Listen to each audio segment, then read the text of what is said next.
Hey everybody, Jeffrey Buettner here. In this video, we're going to talk about 3 advanced Google Calendar tips and tricks.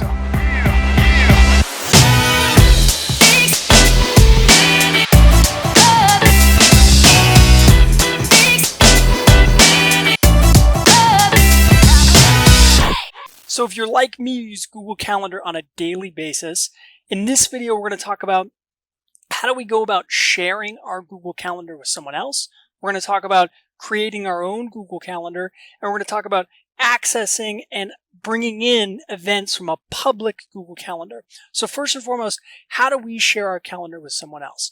You can go up here to the gear icon up here in the top right, and then let's go to Settings. What you'll see on the left-hand side is you'll see this section called Settings for My Calendars. My main calendar right here is called Jeffrey Buettner, so I'm going to go ahead and click on this. And if I want to share this calendar out, all I have to do is scroll down here and click Add People. And I can actually add individuals and share this calendar out with them. Some of you guys might have concerns about that. Privacy concerns. You don't want your calendar being exposed to your assistant or your partner or your significant other, whatever that looks like. Just understand that you can actually set the permission level here. So I can come in here and I can add an email address and I can say, hey, I want these people to only see when I'm free and busy.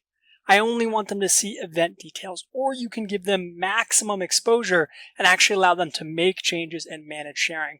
I only give this level of permission to my other Google Calendar or my other Google accounts. So just keep that in mind. So that's sharing your calendar out. Real easy, real simple.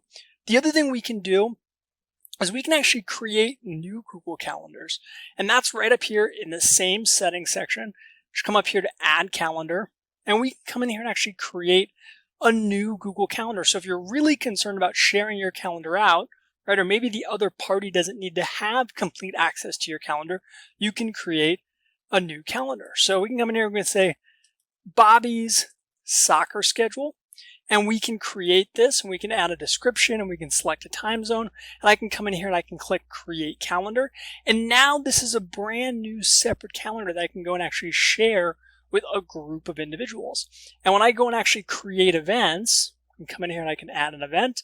You'll see Bobby's soccer schedule appears now here on the left-hand side. When I go and create an event, I can say soccer game. I can add this to that particular calendar, and everyone who's a part of that calendar, whoever's shared that, has access to that Google Calendar, can now see this event. Finally, one of my favorite things is if you have access or stumble upon a Google Calendar, a public Google Calendar out there in the wild, know that you can add this to your own Google Calendar dashboard so that you can see these events on a regular basis. For example, I'm a huge Phoenix Suns fan. This is a public Google Calendar that has all of the Phoenix Suns games. If you see this little button here at the bottom right, plus Google Calendar, it's real simple. All we do is hit this. It's going to load here for us and give us this prompt. Do we want to add this calendar to our Google Calendar dashboard here? Just go ahead and hit yes. And now these events appear alongside of our events inside Google Calendar. Have no fear that you can toggle these on and off.